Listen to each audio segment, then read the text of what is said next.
Well, good morning.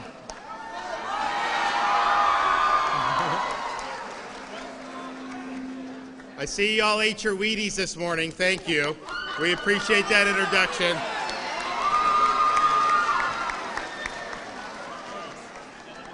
The First Lady and I are honored to be at Seminole High School. In full disclosure, I went to Dunedin High School, and back in my day, coming here wasn't always the best because you guys had a pretty good baseball team, and I think you still do. So thanks for hosting us. I want to thank Mike Grego, Superintendent, and Pinellas for being here and for all the great work he's done, as well as your principal, Jane Lucas, Seminole High School. So thanks for hosting us.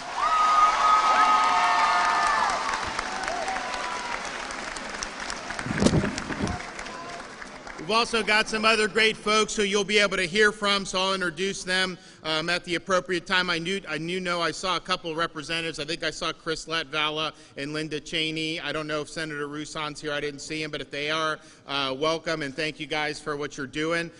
We're here to be able to announce a new initiative that the state of Florida is launching to help steer our youth away from substance abuse. We want people to live healthy and productive lives.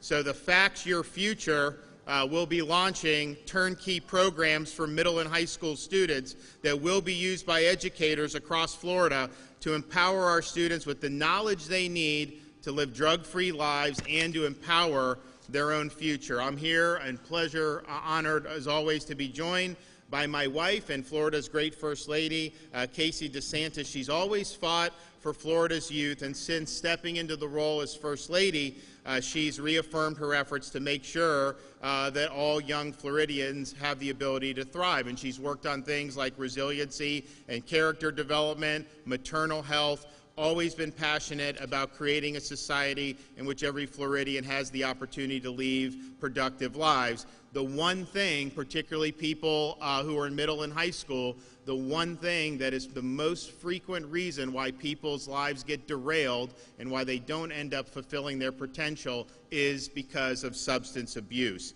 Once children and young adults go down the rabbit hole of substance abuse, their lives become worse for themselves and their families, and we want people to be able to understand that and to be able to make the best decision possible. Now, the one good thing about Florida, according to the National Center for Drug Abuse Statistics, teenagers in Florida right now are about 5% less likely to have used drugs in the last month than the average American teen, but there's more work to be done to arm Florida's youth with the facts about the dangers of substance abuse and to dissuade them from making self-destructive decisions and wrecking their lives. And so the First Lady's worked very hard to put together a new way to address this. So here we're launching the Facts Your Future initiative. The Department of Health, in partnership with the Department of Education, is investing $5 million into this campaign to educate and provide students with the tools and knowledge to make the best decisions for themselves and for their futures. So the Facts Your Future will engage Florida's youth in the very important conversation about the long-term and often devastating effects of substance abuse, in which this initiative we're taking another step towards protecting and educating our children. Peers, parents, teachers, healthcare providers, and other authority figures in our kids' lives all have a role to play in fostering productive, impactful conversations about avoiding substance abuse. And that's why this initiative will start in schools, place where our kids spend so much of their time, and will provide schools with the framework to put on innovative assemblies tailored to engage today's students. So I want to again thank the First Lady for all her work on this program. And because of her efforts, I'm confident that more of Florida's youth will be instilled with the knowledge and confidence to live healthy, productive, and drug-free lives. And with that, I would like to call up the First Lady of Florida, Casey DeSantis.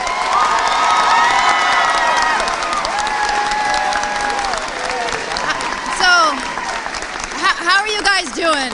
Are you enjoying yourself so far? Taking a break from classes and being here, I think? Okay. That's awesome. He is super excited. He gets an A+ for effort for being super excited.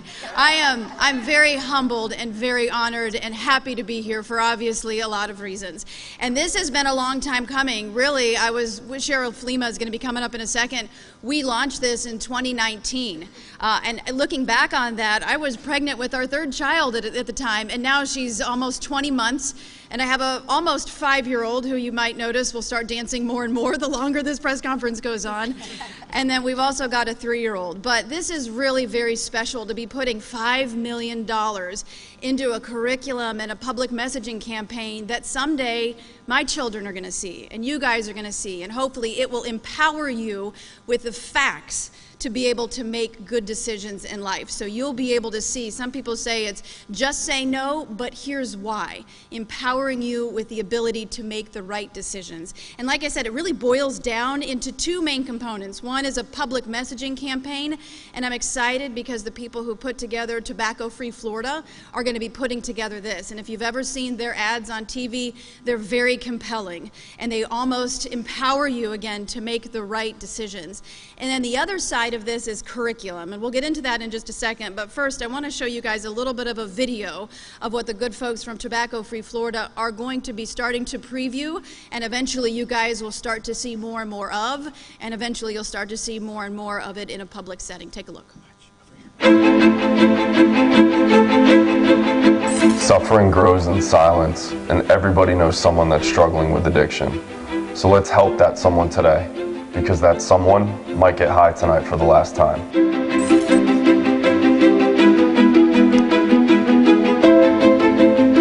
Unfortunately, a lot of these low-end or gateway drugs are leading to serious issues, not only at home, but at school, and then eventually they end up, in the custody of law enforcement.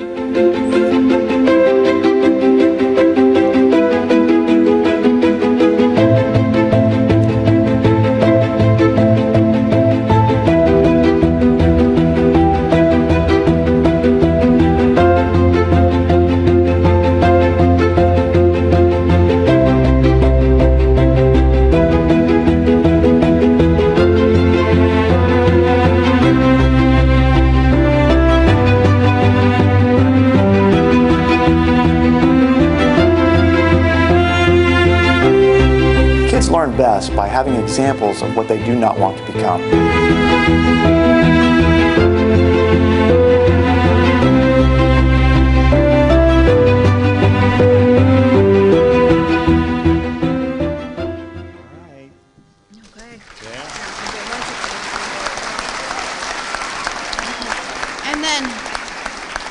So the other part of this is going to be, and we'll talk about, is curriculum that are going to be provided to the school districts, obviously free of charge. And the most important thing is the context and perspective that it's going to give you as students to be able to make the right decisions. So you're going to hear from parents who have lost loved ones, unfortunately, to substance abuse. You're going to listen to peers who can have that relatable experience of making decisions and why it affected their lives.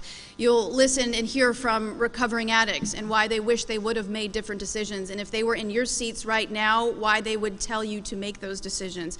The law enforcement component of it too, because at the end of the day, there are ramifications to using drugs, and there's a component to it that law enforcement can bring into the conversation, and then the medical side, which is the empowering side. So when you see a picture of somebody who used meth versus somebody who doesn't, you can see drastic differences in their physical appearance, and then you can make the decision and say, listen, it's not the right thing to do, and here's why. And here's things like high levels of THC, what that does to a developing brain, and what that can do to you later in life, and why you want to make, again, the right decision. So again, so happy to be here and so excited for this $5 million investment, and thank you guys for taking the time to come here today. It means a lot. Thank you.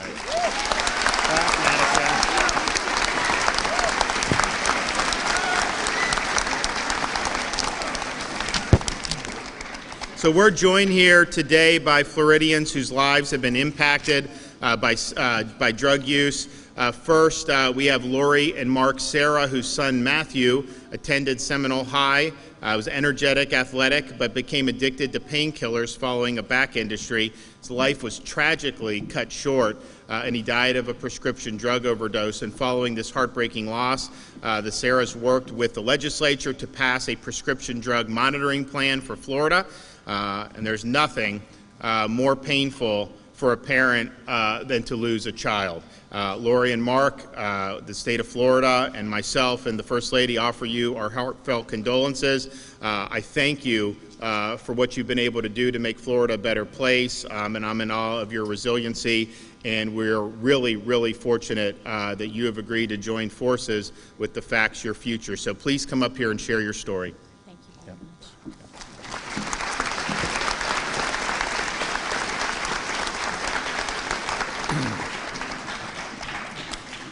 Thank you, Governor, Mrs. DeSantis, and Dr. Grego for valuing our students. Being here brings back a flood of memories for us. My wife and I shared a blended family. 3 of our 6 children graduated from Seminole High School. Matthew, our oldest son, was a state-ranked freestyle swimmer, and in fact, his name can be found on some of the championship swim trophies in your lobby. Matt was a great athlete, a strong student, and someone with a lot of friends. After high school, Matt went to Virginia Military Institute, where he was captain of the college swim team. He graduated from VMI and aspired to go on to law school to become an international trial attorney. But students, Matt made some personal choices starting when he was in middle school and high school that changed his life and the life of our entire family forever. Matt started down a path, first with recreational marijuana and alcohol, and then in his 20s, when he was clean and sober, he told us that he smoked weed for the first time at 13 to relax, celebrate a victory, or chill out after a tough competition. Later, alcohol was added to the mix. And then during his senior year of high school, Matt suffered a back injury and was given pain pills by his doctor. Bottom line is, over the years, what started with occasional drug and alcohol use turned into full-blown addiction and dependency on drugs. When I look at you, I think of Matt, because he sat right here. Matt never thought that he was going to be an addict. It was just once in a while. He'd tell us that he had control of the drugs. His friends had his back. But the reality was the drugs grew to control Matthew. Everything that he said and did was controlled by the drug use. What started at the age of 13 with weed and alcohol ended at the age of 28 with pills and other illicit drugs. Matt will never celebrate another birthday or a Christmas with our family. He's never going to meet his nieces and his nephew. His entire life changed with his choice to use drugs. Since Matt's death, we've worked with the Florida legislators, and later we established NOPA Pinellas in Matthew's memory to educate students and our community. To date, our NOPE team has spoken to over 250,000 middle and high school students here in Pinellas. We've learned through our journey the importance of educating students on what the drugs are and the consequences of their use. And in the end, students, the choices that you make now and in the years ahead regarding whether or not you're going to use will impact your entire life.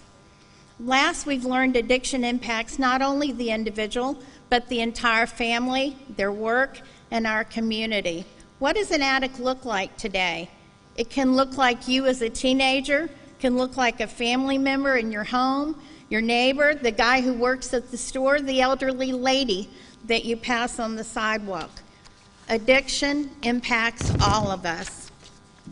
We thank you, Governor and Mrs. DeSantis, legislators, and educators for taking this big step in educating students about the deadly drugs that plague our Florida cities, our entire state, and our nation. This drug awareness initiative to educate our students gives hope for our future. Thank you. Thank you.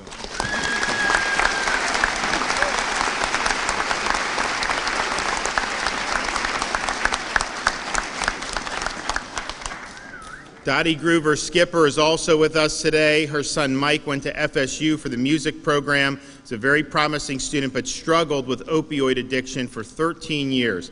It's a tough road, but support from his mother and 5 stints of rehab got him through those tough times. He's recently celebrated his 1-year anniversary of sobriety. So Dottie, please come up and share your family story.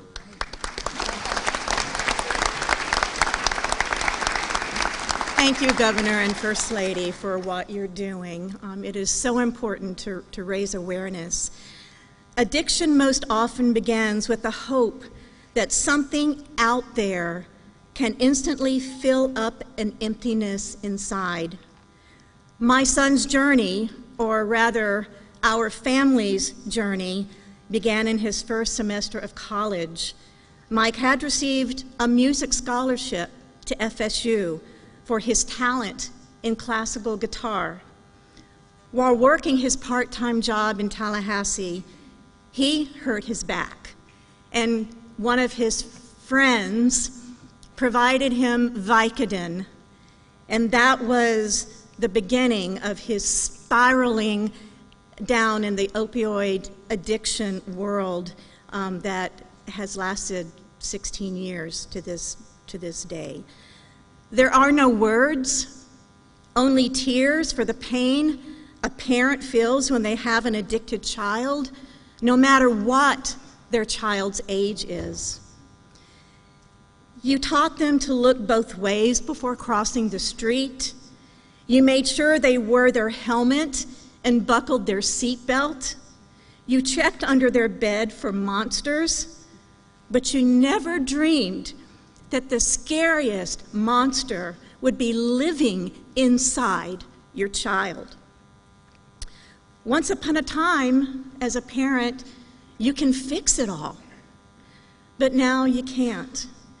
You feel lonely and disconnected from everyone, and you are so, so sad. Only you don't tell anyone. You don't want friends feeling sorry for you or judging you. Instead, you suck it up, put on your brave face, and carry on. This monster, called addiction, consumes your child. Now you feel the monster will kill your child, and you wonder, how does one go about slaying a monster that dwells inside your child? First and foremost, my message is mostly to parents today. Stop beating yourself up.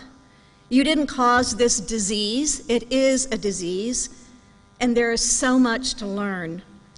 It's important to reach out for help. Learn how to love your child without enabling their illness. Find safe people in your life who have walked in your shoes and can provide you with the emotional support. And one of the hardest things parents will ever have to do is to let go.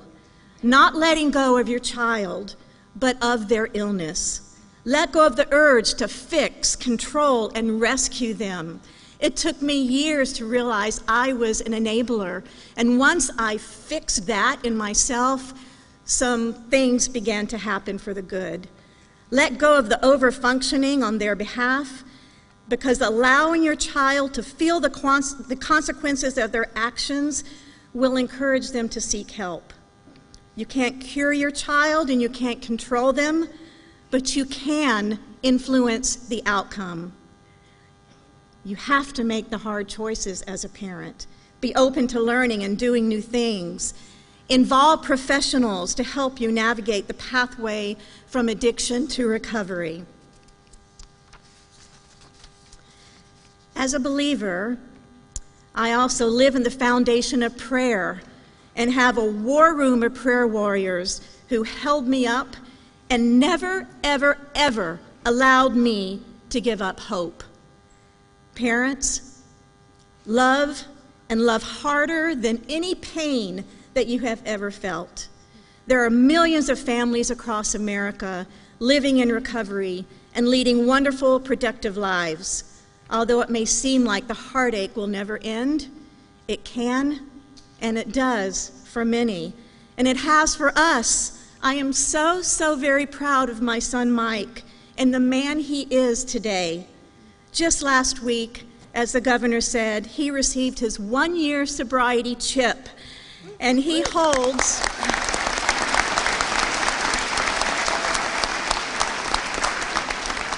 He holds a full-time job and is thriving, giving back to others with his musical talent that God gave him, giving back to others who are doing their best to slay the monster. And Mike is so proud that I'm representing him today, and he asked me to please let you know, students, especially those who are on the verge of graduating and going off to school and maybe not have your parents hovering over you. Think twice about things that you've heard here today and have the courage and the boldness to say no. And he wanted to let you know that it's his faith, his family, his friends, and his recovery community that keep him sober and where he is today. So thank you so much.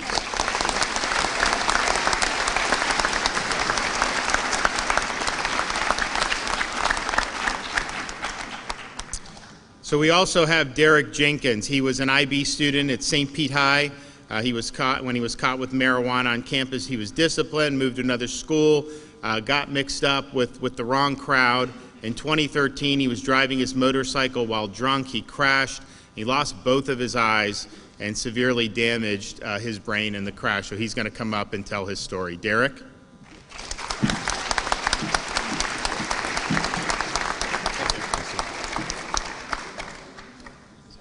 Let me feel for the microphone real quick. Right in front of you.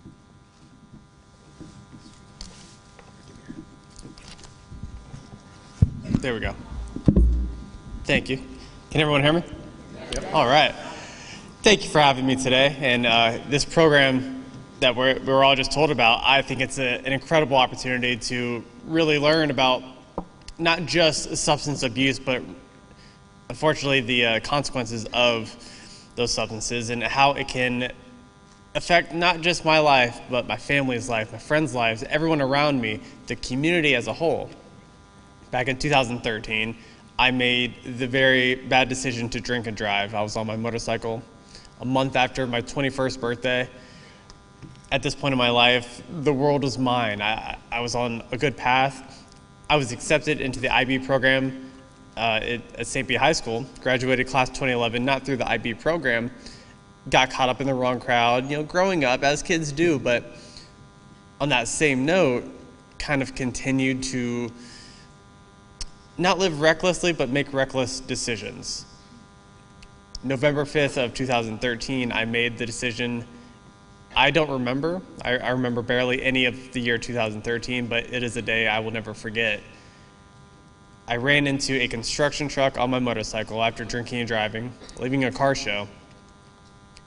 With that, I physically lost my eyes, sustained a severe traumatic brain injury, which left me in a coma, with an extensive medical bill affecting not just my sister and mom, friends, everyone around me, a spider web of effects that carried on until this day. And with health concerns from that, with the TBI, traumatic brain injury, I will be facing health concerns that challenge me to stay alive on a daily basis for the rest of my life.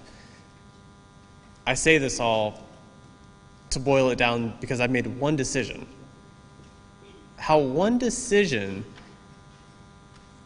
will impact the rest of my life. I refuse to let it label the rest of my life, but anyone who tells you it wouldn't make you think, what if I had an opportunity or a lesson, a program that could have shown me, made me listen one way or another,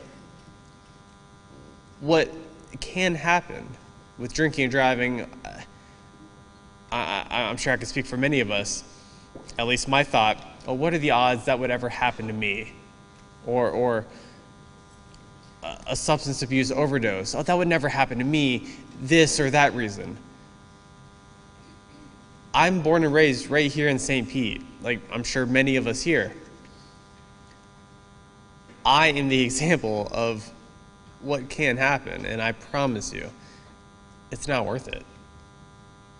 What I would give to go back to that day, to just be able to see me now and say, look, Derek, is this worth one night of what I believe to be, quote, fun? No. So I hope this program can enable us to all see the second chance we have before we need to be confronted with that second chance. So with that, thank you everyone for the program that we have set up today and everyone in attendance, and everyone have a great day.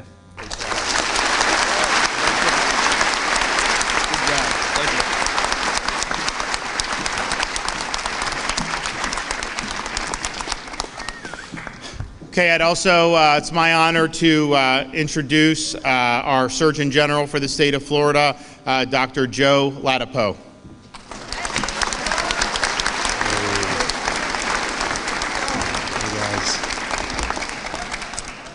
Well, good morning, students. It's taking me back in time to think about when I was in high school, being here in front of you guys. It's really kind of a treat to think about that. Well, you know, so I'll provide a little bit of the medical perspective and also talk about my department's work to support this really wonderful program that the First Lady has championed. So, I won't dance or anything. So, you know, drug abuse, substance abuse, I mean, it's just really bad. It's bad for your physical health. It's harmful to your mental health and your mental and emotional development.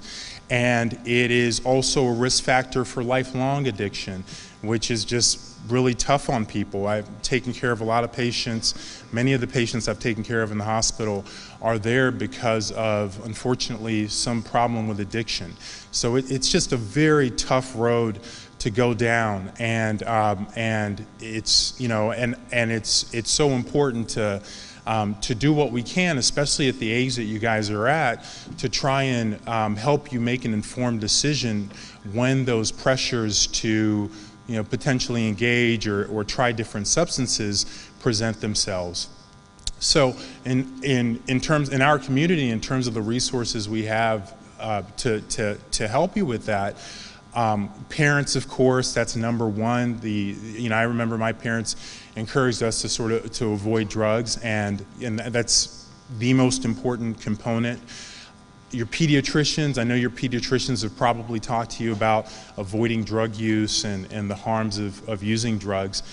But, you know, it's not enough. I know your teachers, I'm sure, help also, but all of this is not enough. And what else we can do is embodied in this program that the First Lady is championing. So a big part of this program is a peer piece. So there's a component that is about your peers and trying to provide communication that helps you be informed about why it may not be the best decision for you to engage in use of substances. And as I said, as the head of the Department of Health and as part of the Department of Health, we are really extremely excited and honored and supportive of the First Lady, Casey DeSantis, in helping provide resources to schools to support this program. I think that's all I wanted to say. So good luck to you guys, and seriously, yeah.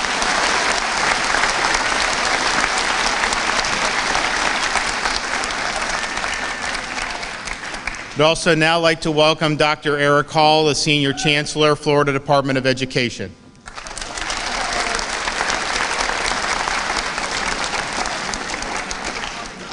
Good morning. I heard I'm in Seminole High. All right, I'm just checking. I want to make sure I was in the right place. So I just want to start by saying this. You know, I want to thank the governor and the First Lady for your leadership in this initiative. I would tell you, as someone who started my career as a teacher, I've been a school administrator, and I've dedicated my career to working in support of schools and students all across the state. But I also want to bring this perspective up as a parent. I have a 16-year-old and a 12-year-old. Choices are a part of everything that goes on every single day in your life. And I would tell you, as a parent, the testimonies, the stories that have been shared, it's inspiring to see your resiliency. And I've heard that term used earlier, Governor, so thank you for that. But these are important conversations because as parents, we love our kids. As educators, as administrators, we care about our students. We want to make sure that you're successful and do the things that are going to empower you for the future and the things that you can do not only for your dreams and your goals, but for the goals and dreams of your families for you. So really thinking about the choices and being able to leverage these resources and tools that help you to understand the facts, the real facts about the choices that you make. Not the opinions of others, not the influence, not the things that are going to potentially put you on a path of danger, a path of not achieving your goals, and not really reaching your full potential. You know, at the department, we are grateful for this effort. We are looking forward to bringing these resources into our schools all across the state and partnering with the Department of Health so that we can support great content, great resources, so that you, your peers, know the facts to empower your future. You know, hopefully as you're confronting choices on a regular basis, understand the resources that are available. I will tell you, as someone who's married to a school social worker, know the team members that are in your school. Empower your peers when you're being faced with tough choices. Know that you have counselors here at the school. You have teachers that can help connect you to the supports that you need. That's part of being a school community. So collectively, as we go forward and we bring these resources into our schools all across this state, we're going to share a message that is, again, it's grounded on facts. It's about empowering you for your future so that you can achieve those goals and dreams for you and your families, and like I said earlier, reach your full potential. So thank you again for your leadership, and I look forward to the great efforts ahead.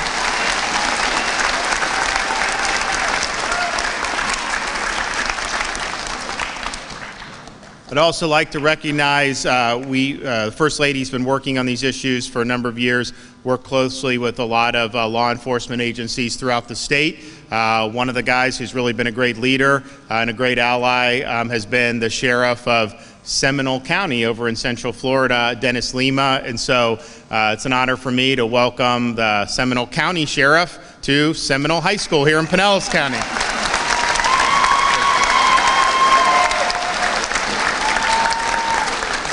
Thank you so much for having us, Governor, and thank you for your leadership. I've had the opportunity to work with the Governor and the First Lady, and I'm kind of representing three kind of groups here this morning. One is the Florida sheriffs across the state will kind of believe in the concept and the partnership that we've had that has been extremely unique here with Governor DeSantis and First Lady DeSantis. Second is I had a conversation with Sheriff Bob Galtieri, your sheriff here in Pinellas County, who would normally be here, but he had a scheduling conflict, but I had a conversation with him.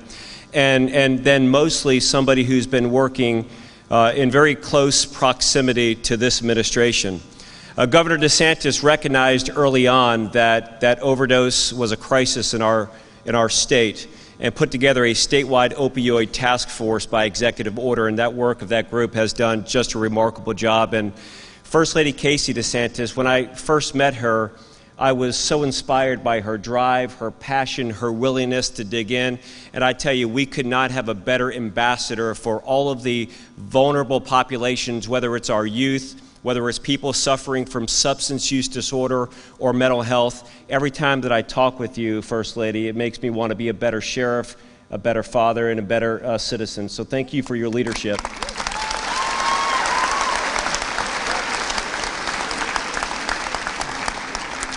You know, the facts, your future is built on the premise that you are prepared, smart enough, and can make a difference by knowing the true facts of the dangers associated with substance use.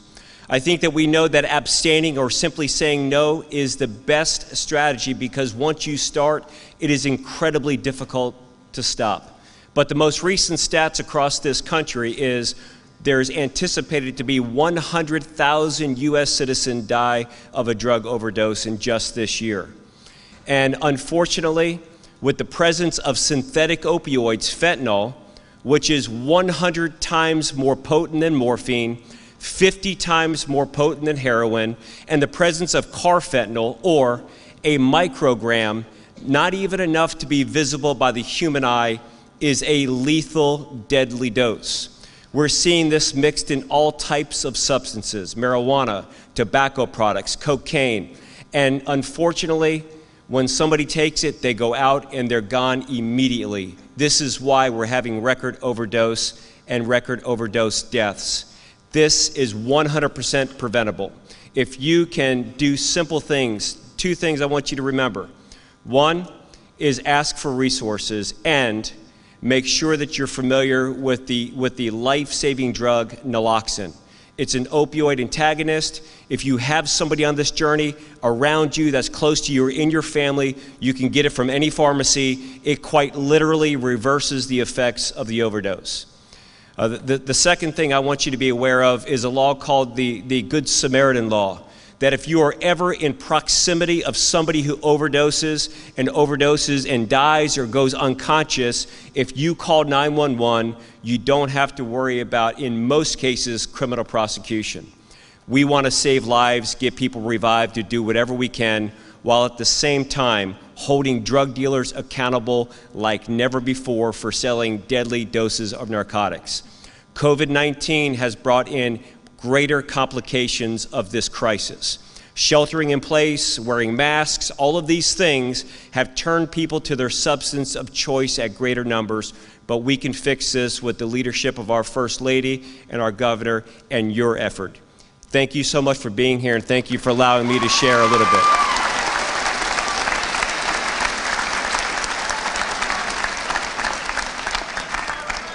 Well, I want to thank everybody for what they've contributed here today, and thank you all. And I would just echo Sheriff Lima. The biggest difference, I think, for your generation when you look at some of these substances is what they're now laced with. When you look at things like fentanyl and these synthetics, you could do what would be considered a non-lethal drug 30 years ago, and that absolutely could end up killing you. And they're putting it in all these different substances now. It's unfortunately coming across our southern border in record numbers, and this is really, really serious. And so just understand, anyone tries to downplay the risk, what you're faced with potentially is more risky than me, my parents, or another thing. And even 15 years ago, when I was prosecuting cases for the Navy, we didn't really see this in the numbers that we see now. So very, very significant. The other thing I would just tell you is when you go on your journey here, and you're going to hopefully all do very well throughout high school and go beyond and pursue your dreams, not everything always breaks your way. There's ups and downs in life. There'll be times when you suffer disappointments and defeats. We all do. And oftentimes you learn from that. But I think the one thing in talking with people over the years who maybe I knew when I was a kid or have had different trials and tribulations is, if you can look in the mirror and say you gave it your all, whatever you're doing, if something doesn't work out, you'll have other opportunities. But I think what really gnaws at people is when they look in that mirror and they know if they just would have applied themselves, or if they just would have gotten the most out of their God-given ability, if they would have made better choices, then they would have been able to do much better. And you can't rewind the clock. You're not going to be able to get, my kids like Back to the Future time machine. That's not real life, unfortunately. And so just understand, you want to go through life where you're satisfied that you gave the effort and that you got the most out of your own ability. And if you do that, I'm confident, look, there's never been more opportunity for young people than what we have right now in the state of Florida. Much better opportunity than when I was coming up your age. So you're going to be able to do a lot of great stuff if you just set your mind to it and you work hard. And then the final thing I will say is, I have a proposal outstanding. We're going to put it in front of the legislature in January. And if we are successful for that, this school year will be the last year for the FSA in the state of Florida. So thank you, guys. Thanks, everybody. Appreciate you. Thanks.